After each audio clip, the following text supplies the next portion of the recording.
Hello, कैसे हैं आप सब लोग। आई होप अच्छे होंगे और पढ़ाई भी अच्छी चल रही होगी। एग्ज़ाम बहुत नज़दीक है। ठीक है, हमारे पास 3 दिन का टाइम है आपके पास।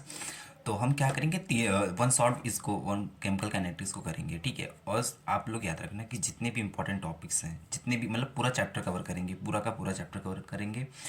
और दूसरी बात जितने भी प्रीवियस ईयर के क्वेश्चन आए हुए 5 साल के, 5 से 7 साल के, ठीक है, हम सारे के सारे कवर किए हुए हैं। ठीक है, आप क्या करना है, आपको सबसे पहले ये वन शॉट वीडियो देख लेना। उसके बाद फिर क्या करना है कि वो रिवीजन के तौर पे क्या करना है कि प्रीवियस के सारे क्वेश्चन लगा लेना। ठीक है, बस इसके बाद कुछ भी नहीं करना। पूरा चैप्टर आपको 40 से 50 मिनट में कवर हो जाएगा। ठीक है, तो टाइम को ना वेस्ट करते हुए सबसे पहले स्टार्ट करते हैं केमिकल काइनेटिक्स। ठीक है, केमिकल काइनेटिक्स होता क्या है यार, हमारा क्या है कि ये फिजिकल, जो हमारी फिजिकल केमिस्ट्री का हमारा ये लास्ट लास्ट चैप्टर है। ठीक है, तो सबसे पहले केमिकल कनेक्टिक्स होती क्या है। तो यार केमिकल कनेक्टिक्स की बात करें, जैसे हम लोग केमिकल रिएक्शन पढ़ रहे हैं। ठीक है, केमिकल रिएक्शन पढ़ रहे हैं, उसकी स्पीड की बात करते हैं कि किस स्पीड से हो रही है ना, कि कितनी स्लो हो रही है, कितनी फास्ट हो रही है, ये कौन से फैक्टर पे डिपेंड करती है। इन सारे की सारी चीज़ों के बारे में कौन बताता है, हमारा केमिकल कनेक्टिक्स बताएगा। ठीक है, तो क्या होता है, it is a branch of chemistry in which the study about the speed of chemical reaction and the factors which the affect speed of chemical reaction. ठीक है,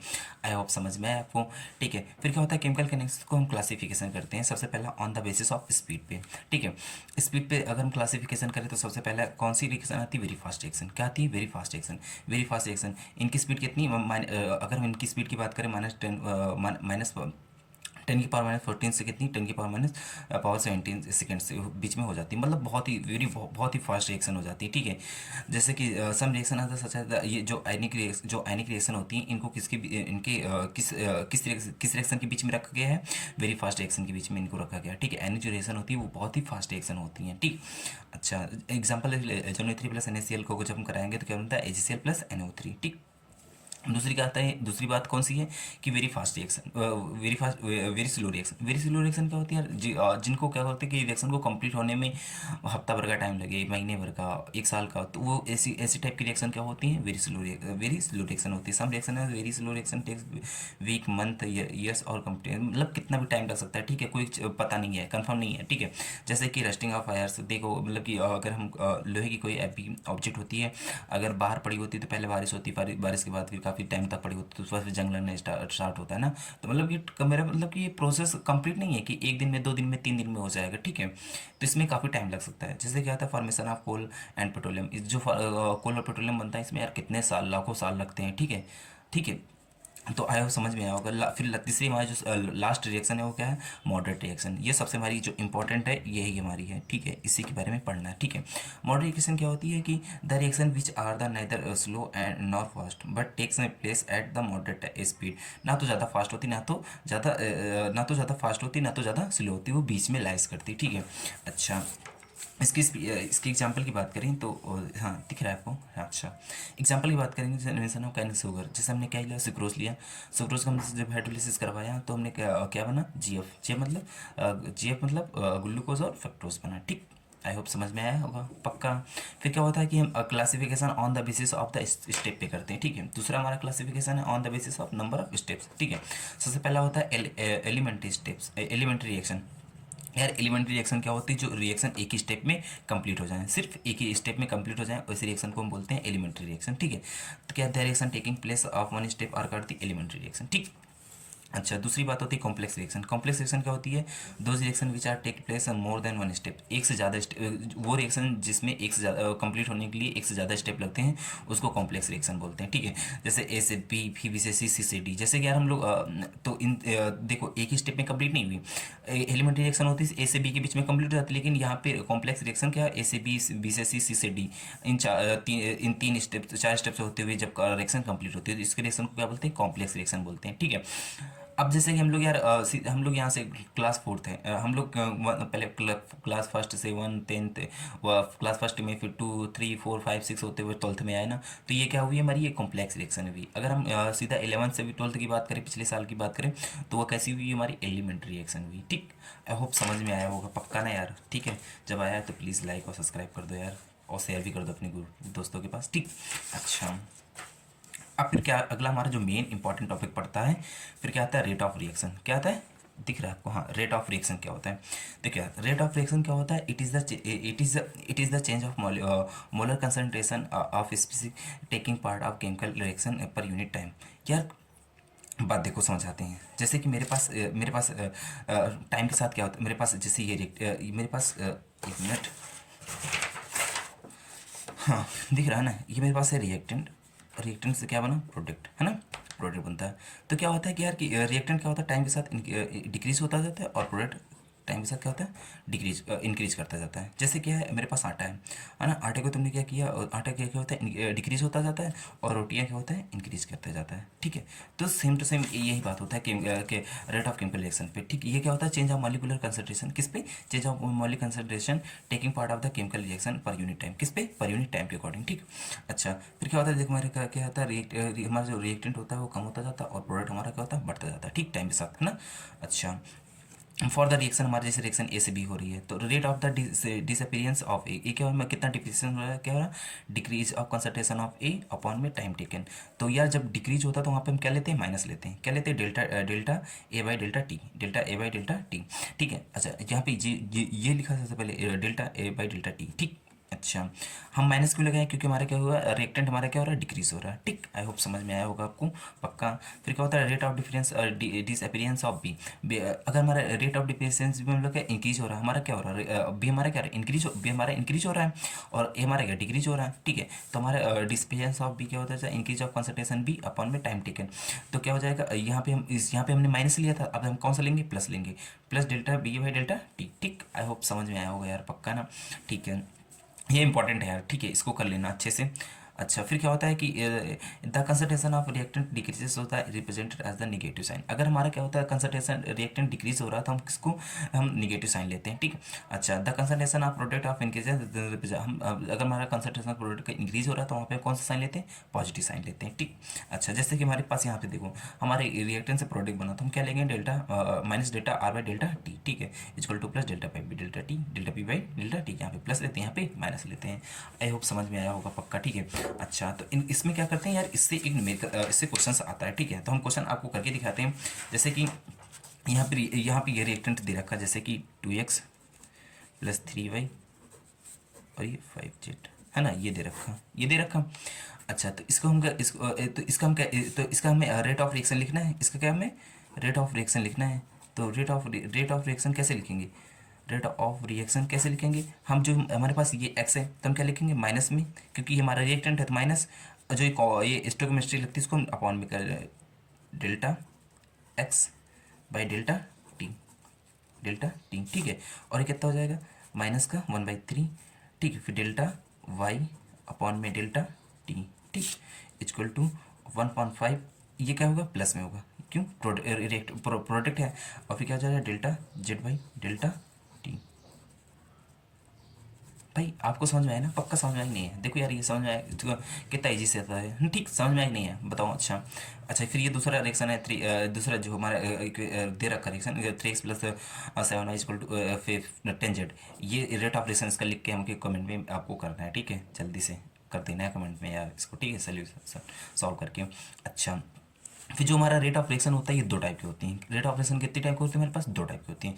एक एवरेज रेट ऑफ रिएक्शन, दूसरे होता है इंस्टेंटेनियस रेट ऑफ रिएक्शन। अच्छा, average, फिर यार क्या आता है कि हमारा कि अगला की रेट ऑफ रिएक्शन। अच्छा, रेट ऑफ रिएक्शन कितनी टाइप की होती है, दो टाइप की होती है। कितनी टाइप की होती है, दो टाइप की। एक होता है एवरेज रेट ऑफ रिएक्शन, दूसरा होता है इंस्टेंटेनियस रेट ऑफ रिएक्शन।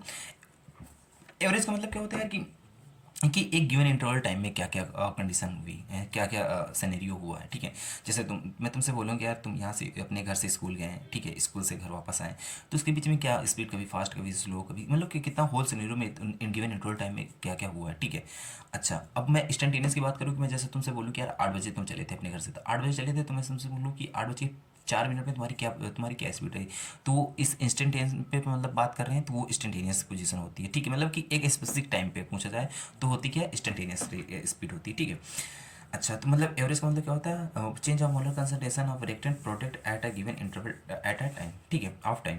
जैसे रिएक्टेंट से प्रोडक्ट बना तो माइनस का डेल्टा, यहाँ पे क्या लगाते हैं, डेल्टा लगाते हैं, delta delta delta R by delta T. ठीक, यहाँ पे क्या हो जाता है प्लस का delta B by delta T. ठीक, अच्छा इंस्टेंटेनियस में क्या लगाते हैं उसका डी, उसमें जहाँ पे डेल्टा लगा रहे थे वहाँ पे क्या लगाएंगे डी लगाएंगे। तो क्या हो जाएगा change of molar concentration reactant of product given instant of time. Instant मतलब कि एक स्पेसिफिक टाइम पे। तो क्या जैसे reactant product minus D R by D T, ठीक है, प्लस का D R by D T हो जाएगा। ठीक, आई होप समझ में आया होगा, पक्का ना यार। अच्छा, जब समझ में आया तो फिर प्लीज़ लाइक और शेयर भी कर देना प्लीज़, ठीक है। अच्छा, तो फिर क्या होता है कि यार अब हम इसमें क्वेश्चन करते हैं, ठीक है। अच्छा, मैं आपको बता दूं कि जितने भी हम क्वेश्चन करे हुए सारे पेपर में कभी ना कभी आए हुए हैं, ठीक है। तो आप लोग इतना करने के बाद प्रीवियस ईयर एक बार क्वेश्चन लगा लेना, बाकी कुछ भी इससे बाहर एक भी टॉपिक नहीं जाएगा, ठीक है। अच्छा, फिर जैसे कि यहाँ पे रिएक्शन लिख रखा है 3x + 7y = 10z, right. R average rate reaction and instantaneous rate of reaction लिखना है तुमको, ठीक है। तो यहाँ पे 3x + 7y, तो हम एवरेज लिखना है, तो एवरेज में क्या लिखते हैं माइनस का, भाई यहाँ पे क्यों लिखेंगे माइनस का, यहाँ पे ये रिएक्टेंट है माइनस का 1/3 delta D by delta T, delta x upon में डेल्टा टी, है ना, delta x upon by delta T. और फिर यहाँ पे कितना हो जाएगा माइनस का 7 delta Y delta by T, यहाँ पे कितना हो जाएगा प्लस का 1/10 delta Z by delta T. ठीक, भाई यहाँ के हम इसमें इन दोनों की तरफ हम माइनस लगाएंगे, स्टोइकोमेट्री को हम नीचे लिख देते अपॉन में लिख देते हैं। ठीक ठीक, जितने स्टोइकोमेट्री लिखते हैं तो उसको हम अपॉन में कर देते हैं माइनस के साथ। और यहाँ पे एवरेज के लिए क्या लगाते हैं डेल्टा लगाते हैं, ठीक है। और ये इसमें और जब हमारा रिएक्टेंट प्रोडक्ट होता है तो वहाँ पे प्लस लगाते हैं। ठीक, अब हम इंस्टेंटेनियस के लिखते हैं, तो इंस्टेंटेनियस में क्या लगाते हैं कि हम जहाँ पे डेल्टा लगा रहे थे वहाँ पे क्या लगा देंगे, सिर्फ डी लगा देंगे। तो क्या हो जाएगा माइनस का 1/3 D X by D T, और इसमें से माइनस का 1/3 D X by D T, यहाँ पे फिर D Y by D T, sorry. ठीक, अच्छा, और यहाँ पे कितना हो जाएगा 1/10 D Z by D T. ठीक है, आई होप समझ में आया होगा यार, पक्का। अच्छा, ये क्या अगली एक दे रखी रिएक्शन क्या दिखा, N2 + 3H2 और इट गिव्स टू 2N2 3। फिर क्या करा, right the average rate reaction and instantaneous rate of reaction लिखना है। ठीक है, इसमें तो क्या हो जाएगा सिंपल सा लिख लोगे यार एकदम। एवरेज रेट ऑफ रिएक्शन इसमें क्या लिखोगे माइनस का डेल्टा, यहाँ पे स्टोइकोमेट्री 1 है तो 1/1 से लिखने से कोई मतलब नहीं, तो लिख दो तो delta N2 by delta T, यहाँ पे माइनस का 1/3 डेल्टा H2 और अपॉन में डेल्टा टी।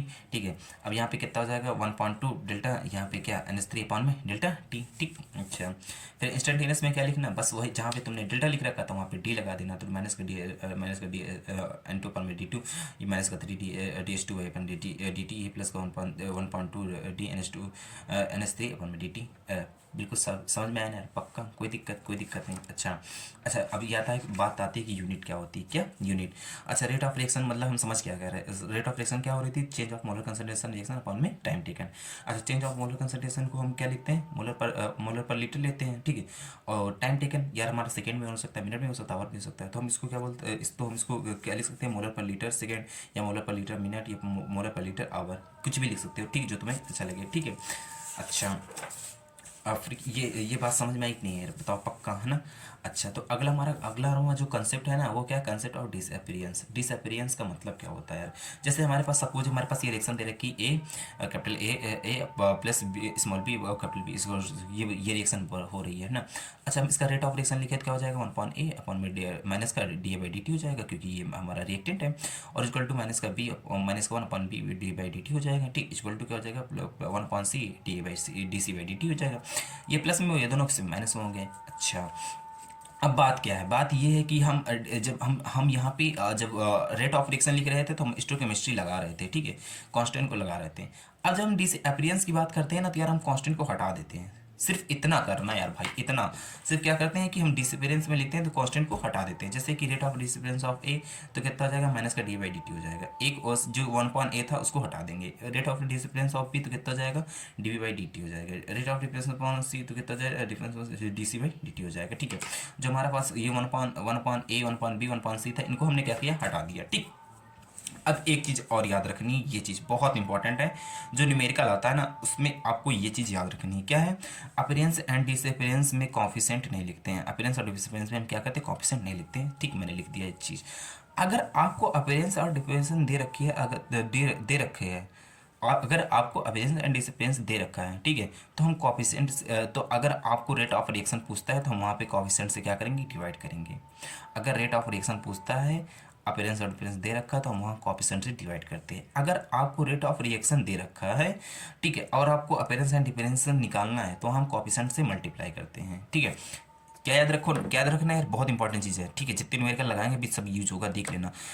क्या होता है कि हम न्यूमेरिकल्स क्या करेंगे बाद में न्यूमेरिकल्स पहले कॉन्सेप्ट कर लेते हैं फिर न्यूमेरिकल्स करते हैं, ठीक है। क्या याद रखना आपको कि आपको appearance and disappearance appearance and disappearance दे रखा है तो कोएफिशिएंट से डिवाइड करते हैं रेट ऑफ रिएक्शन लिखने के लिए। अगर आपको रेट ऑफ रिएक्शन दे रखी है, अपीयरेंस एंड डिसअपीयरेंस निकालना है तो हम कोएफिशिएंट से क्या करते हैं, मल्टीप्लाई करते हैं। बस इतना याद रखना है, ठीक है। फिर हम क्या करते हैं कि आपको एक न्यूमेरिकल्स करके हम दिखाते हैं, ठीक, जो कि बहुत इंपॉर्टेंट है, ठीक। ये दे रखा ना, देखो ये न्यूमेरिकल कर लेते हैं, फिर इसमें सारे कॉन्सेप्ट आपको क्लियर हो जाएंगे, ठीक। क्या है कि यार कैटलिस्ट ना दो चीज़ों पे डिपेंड करता है, एक सरफेस एरिया ऑफ रिएक्टेंट और दूसरा क्या है, प्रेजेंस ऑफ सनलाइट, ठीक है। अच्छा area surface area of reactant मतलब जैसे तुमसे बात करूँ यार कि जैसे कोई लकड़ी का कोई कट्टर है, ठीक है, और उसमें क्या करते हैं कि लकड़ी का बहुत बड़ा वो है टुकड़ा है, और उसमें क्या कहते हैं उसका लेकिन हमने उसका क्या कहते हैं बुरादा बना दिया। अब क्या कहते हैं दोनों में आग लगाते हो तो देखते हो कि वो बुरादा वाला पहले जल जाता है और ये लकड़ी वाला जो कट्टर था ये क्या होता है बाद में जलता है। तो मेनली क्या होता है एरिया इंक्रीज़ करने पर उसका क्या होता है कि मेनली क्या होता है जब एरिया को इंक्रीज़ कर देते हैं तो उसकी रिएक्शन क्या होती थी, फास्ट हो जाती। तो क्या होता है as a surface area of reactant increase the rate of reaction is increases. उसका हम सरफेस एरिया को इंक्रीज करते हैं तो उसका रेट ऑफ रिएक्शन भी क्या होता है, इंक्रीज हो जाता है, फिर ठीक है।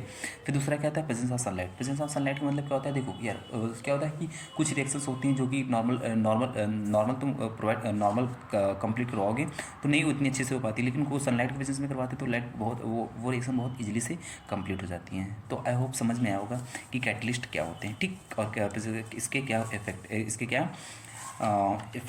फीचर्स हैं। हमने क्या हुआ था, हमने जो मेन इंपॉर्टेंट टॉपिक थे कॉन्सेप्ट था इसका डिसअपियरेंस का कर लिया था, ठीक है। तो डिसअपियरेंस का जो हमारा कॉन्सेप्ट था इसमें कर लिया था। मैंने आपको एक चीज़ बताया था कि अपीयरेंस और डिसअपियरेंस दे रखा हो तो हम अगर उसमें आपको रेट ऑफ रिएक्शन निकालना हो तो हम कोफिशिएंट से क्या करते हैं, डिवाइड करते हैं, ठीक। अगर आपको अगर रेट ऑफ इक्वेशन दे रखी है, अगर अपीयरेंस और डिसअपियरेंस पूछता है तो हम क्या करते हैं, कोफिशिएंट से मल्टीप्लाई करते हैं, ठीक है। ये बहुत इंपॉर्टेंट यार कॉन्सेप्ट है, इस पर जो न्यूमेरिकल्स आता है जो दो तीन बार पूछा गया है तो हम उस पर एक बढ़िया सा न्यूमेरिकल एग्जांपल करते हैं, फिर आपको पीएसआई के क्वेश्चन हम न्यूमेरिकल्स करवाते हैं, ठीक है। सबसे पहले क्या दे रखा है, a+2b it's give 3c+2d। The rate of disappearance of B is कितना दे रखा है, 1 × 10⁻² mole per litre. What will be there कह रहा है रेट ऑफ रिएक्शन, फिर कह रहा है rate of change of concentration A and C, ये फाइंड करना, ठीक है। अच्छा तो पहले क्या किया हमने, रेट ऑफ रिएक्शन लिखा, रेट ऑफ रिएक्शन क्या हो गया, a+2b it's give to 3c+2d। अच्छा तो हमने जब रेट ऑफ रिएक्शन लिखा तो यार एक चीज़ याद रखना तुमको कि सबसे पहले अगर तुमको जहाँ पर, ठीक है, जहाँ पर अगर कोई रेट ऑफ रिएक्शन दे रखी, अगर तुमसे वहाँ पे एवरेज और डिसअपियरेंस नहीं दे रखा, रेट ऑफ रिएक्शन दे रखी, अगर उसने एवरेज और इंस्टेंटेनियस की बात नहीं की तो तुम एक चीज़ मान के चलना कि हमेशा वहाँ पे इंस्टेंटेनियस रेट ऑफ रिएक्शन लिखनी है। कौन सी इंस्टेंटेनियस रेट ऑफ रिएक्शन लिखनी है। अगर उसने बोलता है कि क्वेश्चन में एवरेज रिएक्शन नहीं है, एवरेज या इंस्टेंटेनियस कुछ भी नहीं बोलता है तो वहाँ पर हमेशा एक चीज़ याद रखना कि इंस्टेंटेनियस रेट ऑफ रिएक्शन ही लिखनी है, ठीक है। तो हमने क्या किया, सबसे पहले जो हमारी रेट ऑफ रिएक्शन दे रखी थी तो हमने इसको इसमें इंस्टेंटेनियस की रेट ऑफ रिएक्शन में लिख लिया। तो कितना हो जाएगा, माइनस का dA/dt इक्वल टू माइनस का 1/2 dA/dt equal it's give to कितना हो जाएगा, ये हमारा रिएक्टेंट है। तो रिएक्टेंट में हमने क्या दोनों तरफ माइनस लगाते हैं, फिर क्या होता है प्रोडक्ट में क्या होता है कि हम दोनों तरफ प्लस लगाते हैं तो क्या होता है प्लस का 3 1/dc/dt हो जाएगा, ठीक। और दूसरे में क्या हो जाएगा, प्लस का 1/2 dE/dt हो जाएगा, ठीक। अच्छा हमारे पास ये हो गया। अब हमें को क्या निकालना है कि रेट ऑफ डिसअपियरेंस, डिसअपियरेंस निकालना। तो हमने क्या किया था कि जब डिसअपियरेंस दे रखा हो और रेट ऑफ रिएक्शन चाहिए तो हमें क्या करना चाहिए, कोफिशिएंट से मल्टीप्लाई करेंगे। तो इसमें जिससे माइनस का dB/dt इक्वल टू कितना दे रखा, 1 × 10⁻² मोल पर लीटर पर सेकेंड दे रखा। अच्छा मेरे रेट ऑफ रिएक्शन निकालना है तो रेट ऑफ रिएक्शन किसका दे रखा, डीबी का, तो डीबी का -1/2 dB/dt लेते रखा इक्वल टू, तो क्या करेंगे जो रेट ऑफ रिएक्शन दे रखा है ना, जो रेट ऑफ रिएक्शन दे रखा तो इसमें क्या करेंगे, इसमें क्या करेंगे डिवाइड कर देंगे तो कितना हो जाएगा 1/2 1.0 × 10⁻²। तो फिर ये इसको सॉल्व करने का कितना पर आ जाएगा, 0.5 × 10⁻² मोल पर लीटर पर सेकेंड आ जाएगा, ठीक। आई होप समझ में आया होगा। फिर क्या होता है कि दूसरा कि rate of change of concentration, फिर rate of change concentration of A पूछ रहा। अच्छा रेट ऑफ कंसंट्रेशन ए का मतलब क्या होता है, हमारा इसमें रेट ऑफ रिएक्शन लिखा तो माइनस का dA/dt इक्वल टू कितना दे रखा, माइनस का dA/dt दे रखा इक्वल टू। अच्छा रेट ऑफ कंसंट्रेशन हमारा रेट ऑफ रिएक्शन कितना निकला, रेट ऑफ रिएक्शन कितना निकला, माइनस 0.5 × 10⁻²। अच्छा यहाँ पे 1/1 आ जाएगा, 1 से मल्टीप्लाई करोगे, 1 से डिवाइड करोगे तो कोई मतलब ही नहीं, मल्टीप्लाई करोगे सॉरी 1 से मल्टीप्लाई करोगे तो ये जो हमारा रेट ऑफ रिएक्शन है ये हमारा क्या होता है, rate of change of concentration हो जाएगा, ठीक है। अच्छा फिर rate of change of concentration of C, तो सी का कितना दे रखा है D C by D T, तो क्या यहाँ पे कितना रेट ऑफ चेंज कितना 3 का दे रखा था 1/3, तो यहाँ पे 1/3 आएगा, है ना, 1/3 आएगा, 1/3 आएगा।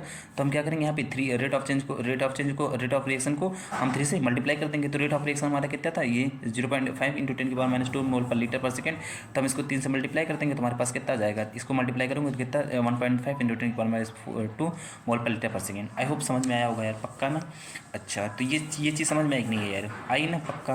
तो फिर उसके बाद हम आगे चलते हैं। आगे हमारे पास क्या है कि यार मेन है कि जो हमारे कौन कौन से फैक्टर हैं अफेक्ट करते हैं रेट ऑफ रिएक्शन को। पहला कौन सा है, कौन कौन से फैक्टर हैं जो रेट ऑफ रिएक्शन को हमारी अफेक्ट करते हैं। पहला कौन सा है, कंसंट्रेशन ऑफ रिएक्शन, ठीक है। दूसरा कौन सा, टेम्परेचर ऑफ सिस्टम, ठीक है। फिर तीसरा क्या है, नेचर ऑफ रिएक्टेंट, और लास्ट में क्या है, फिजिकल स्टेट ऑफ रिएक्टेंट, ठीक है। इनको पढ़ लेना यार, ठीक है। इसमें बाकी हम आगे नेक्स्ट टॉपिक अपना ओपन करते हैं। सबसे पहला क्या होता है, कैटलिस्ट। कैटलिस्ट क्या होता है यार, कैटलिस्ट यार। अब अगला क्या हमारा यार नेक्स्ट टॉपिक है, कैटलिस्ट। अच्छा, कैटलिस्ट क्या होता है यार, इंपॉर्टेंट टॉपिक है कि, ठीक है। तो कैटलिस्ट होते क्या है, जो कोई भी केमिकल रिएक्शन दी रहती है उसकी स्पीड को या तो बढ़ा देते हैं तो घटा देते हैं, ठीक है।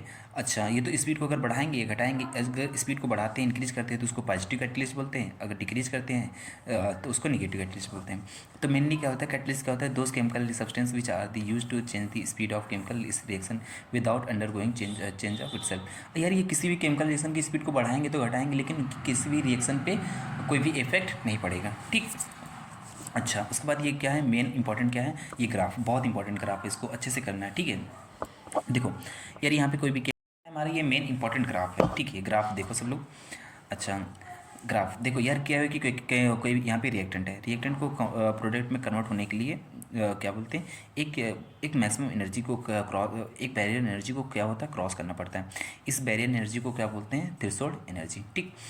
हम जब कैटलिस्ट को यूज कर लेते हैं तो वो रिएक्शन को क्या बोलता है कि ये एनर्जी गैप को, बैरियर एनर्जी के गैप को क्या कर देता है, कम कर देता है, ठीक। बैरियर एनर्जी गैप को क्या करता है, कम कर देता है। जैसे क्या है यार, एक गांव है, ठीक है। अच्छा, अब यहाँ पे यार देखो समझाते हैं। एक कोई गांव है, गांव के लोगों को दूसरे गांव में जाना पड़ता है तो इधर से घूम के जाना पड़ता है, ठीक है। अगर वहीं पे हम टर्नल लगा दें तो क्या होगा, गांव के लोग यहीं से चले जाएंगे। तो ये टर्नल क्या किसकी तरह बिहेव करता है, कैटलिस्ट की तरह, ठीक। अच्छा, तो फिर समझाते हैं। देखो फिर क्या होता है, फिर क्या होता है कि इसमें मेन क्या होता है कि जैसे हमारी यहाँ पे रिएक्टेंट था प्रोडक्ट में कन्वर्ट हुआ, तो क्या होता है कि इसमें एक्टिवेशन एनर्जी को क्या कर देता है, ये कम कर देता है, ठीक।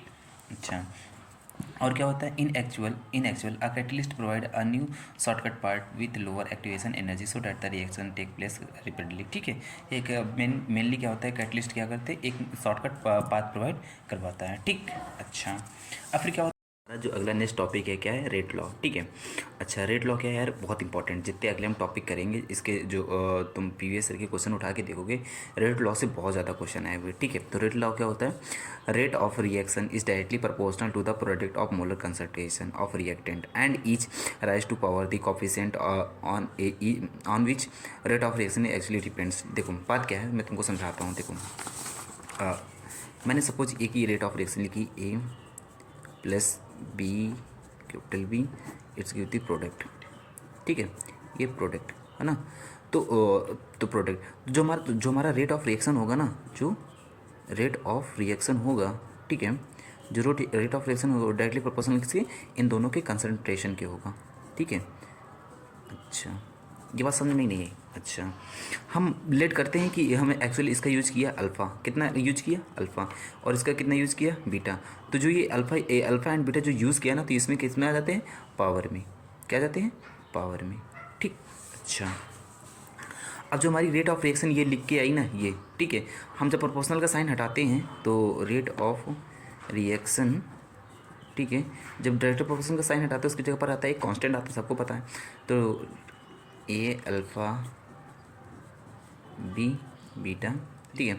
जो ये क्या होता है, इसको बोलते हैं रेट कांस्टेंट या स्पेसिफिक, इसको क्या बोलते हैं, इसको रेट कांस्टेंट या स्पेसिफिक रिएक्शन रेट बोलते हैं, ठीक। अच्छा, अब फिर आता है यहीं पे बात आ जाती है ऑर्डर ऑफ रिएक्शन क्या होती है, ऑर्डर ऑफ रिएक्शन क्या होगा, ठीक है, ऑर्डर ऑफ रिएक्शन। तो जो हमारे पास ये अल्फ़ा एंड जो बीटा दे रखा होता है ना, इन्हीं का सम वही क्या कहलाता है, यही कहलाता है ऑर्डर ऑफ रिएक्शन होता है, ठीक।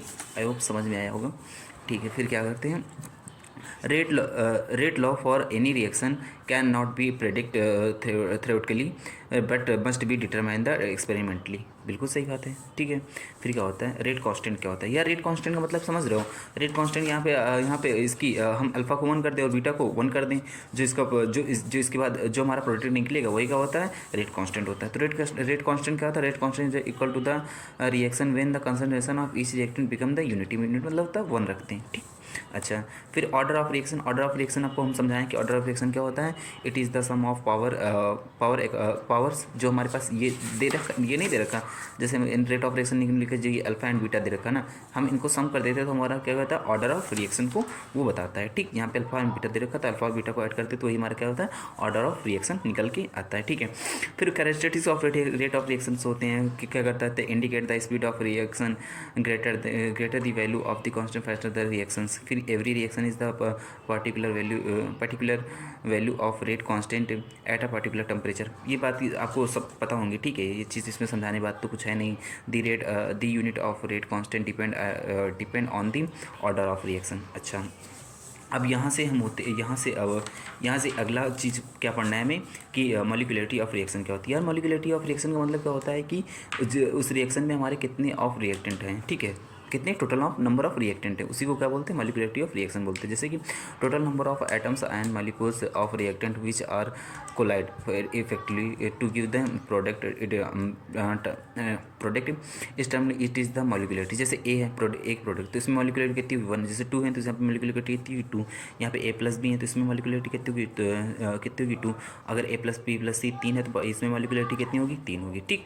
अच्छा, फिर क्या होता है कैरेक्टरिस्टिक्स ऑफ मॉलिक्यूलरिटी, ये भी नॉर्मल है, ठीक है, इसमें पढ़ लेना, ठीक है। Molecularity of reaction is always an integer, हमेशा जो मॉलिक्यूलरिटी होगी वो ऑलवेज क्या होगी, वो इंटीजर होगी, सबको पता, वो कभी फ्रैक्शनल में नहीं होगी। अच्छा, फिर क्या होता है ऑर्डर ऑफ रिएक्शन, फिर क्या है, the order of reaction is define the order of reaction is define the sum. अभी बताया यार कि किसी भी ऑर्डर, कोई भी हमारे पास जो ऑर्डर ऑफ रिएक्शन क्या होता है, हमारे कोई भी रेट ऑफ रिएक्शन लिखिए जिसको उनके जो हम पावर का सम कर देते हैं तो हमारी क्या होता है, ऑर्डर ऑफ रिएक्शन को बताते हैं, ठीक है।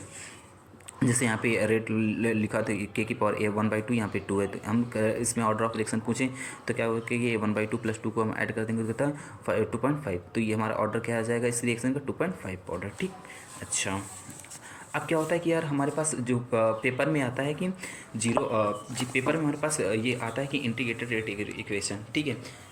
देखो डेरिवेशन को डेरिवेशन इसका आ भी सकता है और नहीं भी आ सकता, पर हम आपको समझा दे रहे हैं इसका डेरिवेशन कैसे होता है, ठीक है। सबसे पहला होता है zero order reaction. Zero order reaction क्या होता है, दो reaction which rate depend upon zero concentration terms of the reactant. कितना कंसंट्रेशन होता है, जीरो होना चाहिए, ठीक है। अच्छा, जैसे हमारे पास यहाँ रिएक्टेंट से प्रोडक्ट बना, ठीक है, तो रेट ऑफ रिएक्शन का डायरेक्टली प्रोपोर्शनल किसका होगा, रिएक्टेंट के, तो यहाँ रिएक्टेंट कितना रखेंगे, हम जीरो रखेंगे। अच्छा, तो हम इसकी हम इंस्टेंटेनियस रेट ऑफ रिएक्शन लिखेंगे तो -dr/dt इक्वल टू क्या हो जाएगा, तो हम इस dt को इधर भेजेंगे तो माइनस का dr इक्वल टू के dt हो गया, ठीक है। हम भी क्या करेंगे, दोनों तरफ इंडिकेशन बोथ साइड कर देंगे, तो इंडिकेशन जब बोथ साइड करेंगे तो कितना हो जाएगा, माइनस का dr इक्वल टू के dt हो जाएगा, ठीक है। अच्छा, फिर यहाँ पे माइनस का dr/dt हमारे पास के कांस्टेंट है तो के को बाहर कर लिया तो के dt हो गया, ठीक है। अच्छा, हम यहाँ पे जब माइनस dr का जब इंटीग्रेशन करेंगे तो हमारे पास क्या आ जाएगा, r आ जाएगा, माइनस का r, यहाँ पे केस dt का करेंगे तो t आ जाएगा, तो माइनस का r के dt, और हमने क्या किया, एक इंटीग्रेशन कांस्टेंट लगा दिया, चाहे i लगा दो चाहे c लगा दो, ठीक है, जो तुम्हें डिपेंड हो। तो चाहे हमने यहाँ पे क्या लगा दिया, i, ठीक है। हमने क्या किया कि हम इस आई की वैल्यू निकालेंगे, टू गेट आई कैसे निकालेंगे, हमने यहाँ पे टी इक्वल टू क्या रख दिया, इनिशियली जब रिएक्शन स्टार्ट हुई तो हमने टाइम कितना लिया, जीरो, और हमारा रिएक्टेंट कितना होगा, आर नॉट। हम इन दोनों को इसमें वैल्यू पुट करो, यहाँ पे क्या हो रहा है, आर की जगह पर आर नॉट कर दो और टी की जगह पर के की जगह और टी की जगह पर जीरो, तो के इक्वल टू जीरो हो जाएगा, तो आर इक्वल टू कितना आ जाएगा, माइनस का आर नॉट, कितना आ जाएगा, माइनस का आर नॉट आ जाएगा। जब माइनस का आर नॉट आया इसी में पुट कर दो, तो यहाँ पे पुट इक्वल टू 1 इक्वेशन में पुट करोगे तो माइनस का आर के टी, और यहाँ पे आई की जगह पर क्या रखोगे, माइनस का आर नॉट, तो इसको हम इधर भेजेंगे तो ये आर नॉट इधर किसमें प्लस में हो जाएगा, आर नॉट माइनस का are equal to K T हो गया। अच्छा, तो फिर क्या करेंगे, इसमें जब ये के टी मल्टीप्लाई में टी निकालना तो यहाँ पे क्या जाएगा, R not minus R upon में के टी अपॉन में के, क्या आ जाएगा, अपॉन में के, ठीक, अपॉन में टे के इक्वल टू कितना जाएगा, टी। आई होप समझ में आया कि नहीं यार इसका, ठीक है। अच्छा, बाकी यार ये ग्राफ एक बार, या आप एक तरफ से एक बार ग्राफ जरूर देख लेना। तो यार जो हमारा इंपॉर्टेंट टॉपिक्स क्या है, ग्राफ यार पढ़ लेना, ग्राफ बहुत ईजिली है। इस चैप्टर में कह रहा हूँ कि इस चैप्टर ग्राफ जरूर देख के जाना, ठीक है, ये तीनों ग्राफ देख लेना। अच्छा, फिर क्या होता है कि हम अब अगला क्या होगा, हम फर्स्ट ऑर्डर के लिए फर्स्ट ऑर्डर इंटीग्रेटेड रिएक्शन को पढ़ने जा रहे हैं, ठीक है। अच्छा, फर्स्ट ऑर्डर में क्या होगा कि जैसे फर्स्ट ऑर्डर दो reaction which whose rate depend on concentration terms, इसमें क्या होता है कि हमारा जो अरे कितना डिपेंड करेंगे 1, ठीक है। तो रिएक्टेंट से प्रोडक्ट बनना, तो हम रेट ऑफ रिएक्शन क्या लिखेंगे, डायरेक्टली प्रोपोर्शनल टू आर, तो आर की जगह पर कितना लिखेंगे 1। अच्छा, तो यहाँ पे हम इसकी इंस्टेंटेनियस रेट ऑफ रिएक्शन लिखेंगे, तो minus D R by D T हो जाएगा, तो equal to K D T हो गया, कोई दिक्कत नहीं है ना। अच्छा, हमने फिर क्या किया, डी टी को हमने इधर मल्टीप्लाई करा दिया, तो माइनस का डी आर सॉरी आर को इधर ले आए और डी टी को इधर मल्टीप्लाई करा दिया, तो कितना हो जाएगा, माइनस का D R by D R हो गया और इधर कितना के डी टी हो गया, ठीक है। अच्छा, ना हम क्या करेंगे, इंटीग्रेशन बोथ साइड्स करेंगे, ठीक है। इंटीग्रेशन बोथ साइड करेंगे तो इधर कितना हो जाएगा, माइनस का D R by R equal to K D T हो गया। अच्छा, तो फिर हम जब यहाँ से इसको इंटीग्रेशन करेंगे तो 1 बाई आर का क्या होता है, लॉग आर, तो यहाँ मैंने माइनस का लॉग आर इक्वल टू के और डी टी का कितना हो गया, टी हो गया, और इंटीग्रेशन कॉन्स्टेंट लगा दिया आई। अच्छा, कोई दिक्कत नहीं। अच्छा, तो फिर हमने क्या किया, हम यहाँ पे आई की वैल्यू फाइंड करेंगे। जब आई की वैल्यू में फाइंड करना है तो हमने क्या करना कि हमने सबसे पहले क्या करना कि हमने इनिशियली सबसे ज़्यादा हमने इनिशियल में जब हमारी रिएक्शन शुरू हुई थी तो हमने टी को क्या मान लिया 0 और आर इक्वल टू कितना रख दिया आर नॉट। अच्छा, तो हमने इन दोनों को टी इक्वल टू यहाँ पे 0 रखो और आर इक्वल टू आर जगह पर माइनस आर नॉट रखो, तो जब इसको सॉल्व करोगे तो कितना आ जाएगा, माइनस का लॉग आर नॉट। भाई आर जगह पर आर नॉट रखोगे और यहाँ पे टी की जगह पर 0 थी, 0 हो जाएगा, तो आर इक्वल टू कितना हो जाएगा, माइनस का आर हो जाएगा, माइनस का आर नॉट 0 इक्वल टू आई आ जाएगा। फिर क्या करोगे, आई की वैल्यू यहाँ पे पुट कर दोगे, तो कितना हो जाएगा, माइनस का log R equal to K T minus log R not. फिर क्या होगा, माइनस लॉग आर नॉट को इधर लेके आ जाएगा तो ये प्लस में हो जाएगा, तो log R not minus log R equal to K T. तो हम आपको पता होगा ना कि जब हम लॉग क्या होता है कि जब माइनस में होता है तो हम क्या होता है उसको अपॉन में कर सकते हैं लॉग, जैसे log M minus log N है तो लॉग एम बाई एन कर सकते हैं, सेम टू सेम इसे log R not by R equal to K T हो गया। अच्छा, तो अब इसकी लॉग आर नॉट की वैल्यू जब हम रखते हैं तो इसकी जगह पर हम क्या रखते हैं, क्या रख सकते हैं 2.303 log R not by R upon में के, ठीक है, इक्वल टू के टी। एक चीज़, अब इसके बाद इसका एक और फार्मूला होता है, ठीक है।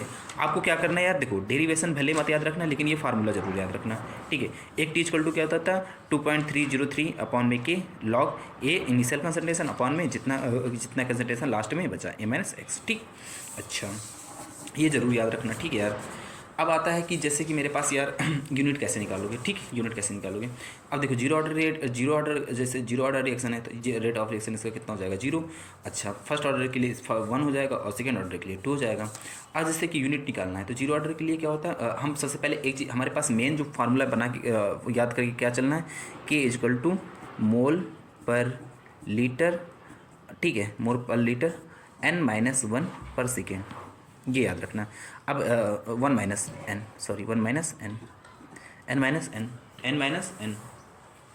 माइनस 1, ठीक है, एन माइनस वन। अभी अब यहाँ पे क्या रखोगे यार, जैसे तुमको फर्स्ट जीरो ऑर्डर के लिए चाहिए तो जीरो ऑर्डर के लिए तो यहाँ पे 1 0 रख दोगे तुम्हारा, तो क्या हो जाएगा, यही आ जाएगा।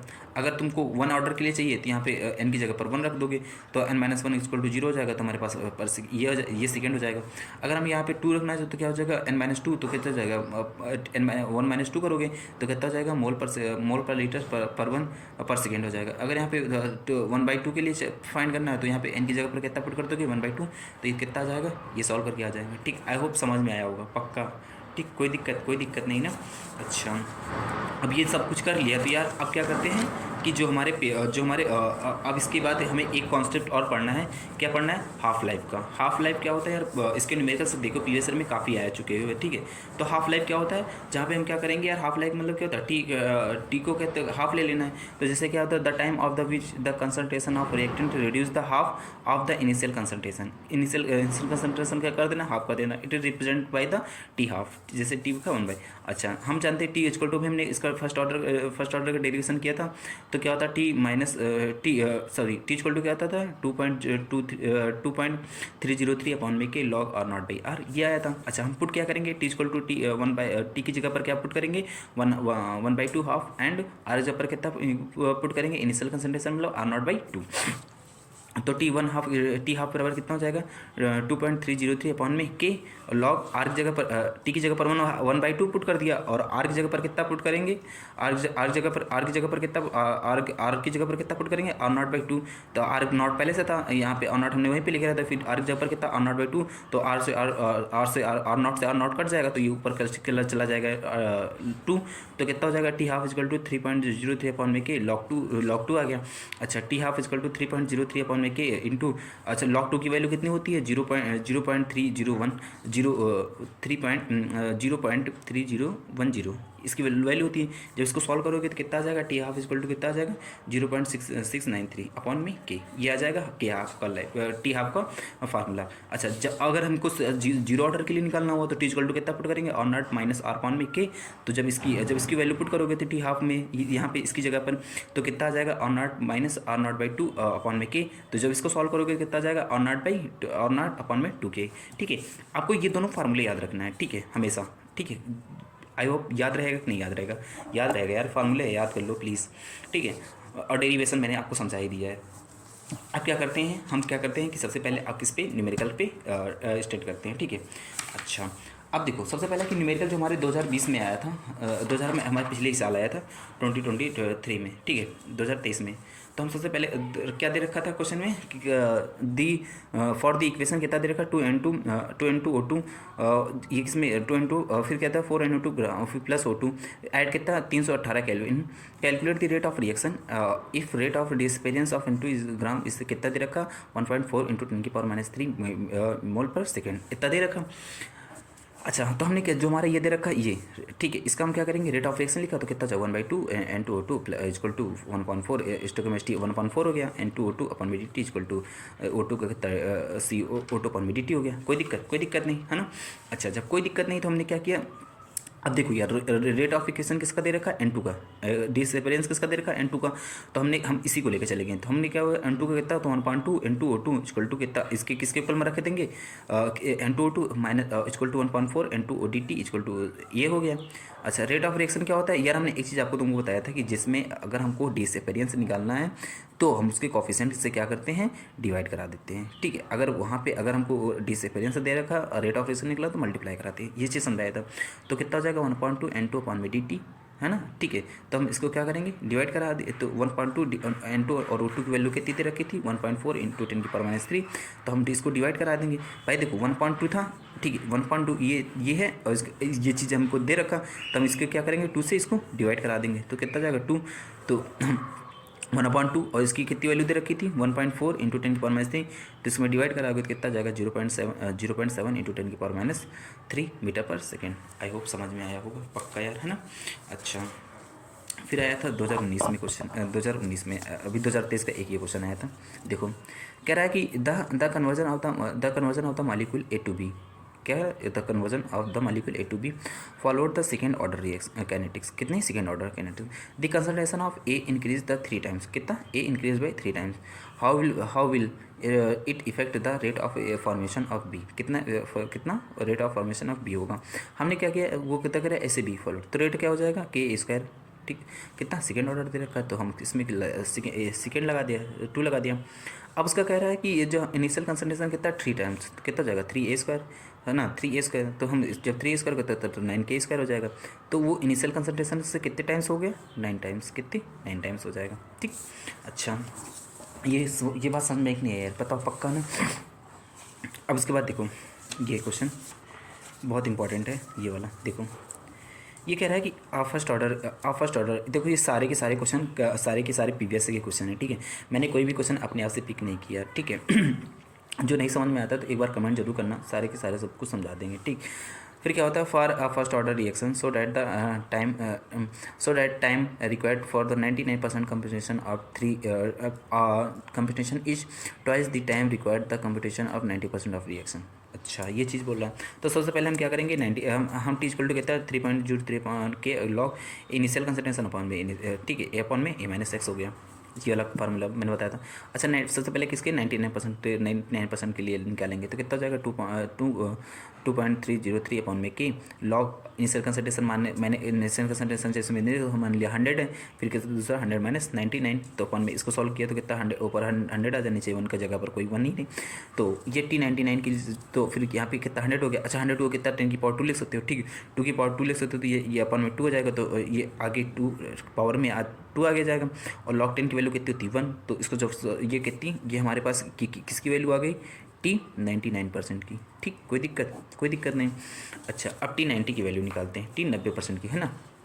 अच्छा 2.303 पाउंड के लॉग इसमें 100 माइनस 90 कर दिया। यहाँ पे कितना अभी हमारे पास 99 था तो 99 रखा। अब 100 की जगह पर 90 की जगह पर हमने 90 की जगह पर 90 रख दिया। अच्छा तो कितना 2.303 पाउंड के लॉग 100 माइनस तो 100 में से 90 जाएगा तो कितना जाएगा 10, तो 10 से कितना जाएगा लॉग तो फिर कितना लॉग 10 आ जाएगा। लॉग 10 की वैल्यू कितनी होती है 1, तो ये कितना आ जाएगा ये T90% की वैल्यू कितनी आ जाएगी 2.303 अपॉन में के, ठीक है। अब हम क्या करना है कि हमें किसके कह रहा है कि time required the competition for the 90% of reaction का, ठीक है। तो ये निकालना है, हम क्या करेंगे दोनों इक्वेशन को हम दोनों इक्वेशन को हम क्या करते हैं इक्वेट कर देंगे। ये हमारे पास क्या है फर्स्ट और ये हमारी सेकेंड, तो हम दोनों को क्या करें डिवाइड कर दे रहे हैं, ठीक है। तो हमारे पास ये क्या 99 अपॉन में 100 हो जाएगा इक्वल टू ये वैल्यू ये 2.3 99 की वैल्यू क्या है 2.303 अपॉन में के इंटू 2 अपॉन में कितना हो जाएगा इसकी 90% की वैल्यू कितना हो जाएगा 2.303 अपॉन में के, तो ये पूरा कट जाएगा तो 0.2 हो जाएगा, तो कितना जाएगा। अब फिर इसको हम क्या करेंगे 90% को इधर मल्टीप्लाई कर देंगे तो कितना जाएगा के 99 कितना टाइम कंपटीशन लेगा कितना 2 गुना, कितना 2 गुना 2 से मल्टीप्लाई कर देंगे। अच्छा आपको ये बात समझ में आ रही होगी, ठीक है। अब एक क्वेश्चन और करते हैं ये वाला, ठीक है। ये 2020 में आया हुआ, कितने 2020 में आया हुआ है ना। अच्छा 2020 में क्या करा कि the first order reaction is the 40% complete in 80%, कितना करा 40% कंप्लीट हो रहा है कितने 80 मिनट में, ठीक है। अच्छा calculate the value of the constant के, कह रहे हैं वैल्यू किसकी कैलकुलेट करना है कांस्टेंट के की in the time of will be reaction is B 90% complete, कितनी रिएक्शन कंप्लीट हुई 90%। अच्छा log 2 की वैल्यू इसने इस सबकी वैल्यू क्वेश्चन में दे रखा था, 2020 में आया था ये क्वेश्चन, ठीक। अच्छा तो हमने क्या सबसे पहले 40 के लिए तो T40% इक्वल टू ये रखोगे तो ये वाला क्वेश्चन, तो के इक्वल टू कितना जाएगा 2 अपॉन में के की जगह पर 80 और लॉग और या 100 माइनस 40 रख दोगे, कोई दिक्कत नहीं। इसको सॉल्व करोगे तो 100 माइनस 60 हो जाएगा, सॉल्व करोगे तो 10 माइनस 6 हो जाएगा। अब जब अपॉन में होता तो हमने इसको क्या करते लॉग माइनस 1 कर सकते हैं, तो लॉग 10 माइनस ये हो गया। अब लॉग 10 की वैल्यू 1 होती है, लॉग 6 की वैल्यू इसमें क्वेश्चन में दे रखा है, लॉग 6 की वैल्यू यहाँ पे हम इसको रख देंगे। अब इसको जब सॉल्व करेंगे तो हमारे पास ये आ जाएगा, ठीक। अच्छा ये आ जाएगा तो हमारे पास के की वैल्यू ये आ गई। अच्छा अब फिर क्या होगा T90% के लिए हम T90% के लिए सेम वही प्रोसेस अप्लाई करेंगे, ठीक है। जब इसको अप्लाई करेंगे तो यहाँ पे 100 की जगह पर कितना 90 पुट कर देंगे, तो इसको सॉल्व करेंगे तो यहाँ पे 10 आ जाएगा, तो इसको 10 की वैल्यू 1 होती है, या आ गई के। अब के की वैल्यू हमने यहाँ पे निकाली थी ये वाली, तो के की वैल्यू यहाँ पे पुट कर देंगे तो हमारा जो आंसर आ जाएगा वो आ जाएगा, ठीक। आई होप समझ में आया होगा कि नहीं आया यार, ठीक है। देखो यार बाकी तो क्वेश्चन यार बहुत सारे हैं, ठीक है। क्वेश्चन यार कभी ख़त्म नहीं होने के, तो हम क्या अब बाकी देखो चैप्टर में क्या होगा क्या कि 95% चैप्टर पूरा कंप्लीट हो गया, ठीक है। अब इससे बाहर क्वेश्चन नहीं आता। अब इसमें से एक टॉपिक है आर्यनस इक्वेशन और प्रोसीडो कुछ है ना, हाँ आर्यनस इक्वेशन बचा, ठीक लास्ट टॉपिक्स, ठीक है। उसके बाद इसी चैप्टर से में कुछ नहीं, सारा चैप्टर खत्म हो गया। तो आई होप आपको समझ में आया होगा, ठीक है। आपको समझ में आया होगा, समझ में आया तो यार अच्छी सी स्माइल करते हुए यहाँ से जाना है, ठीक है। और उसके बाद फिर लाइक और शेयर और कमेंट करते जाना, ठीक है। ऑल दी बेस्ट, अच्छे से पढ़ाई करो यार, बाय।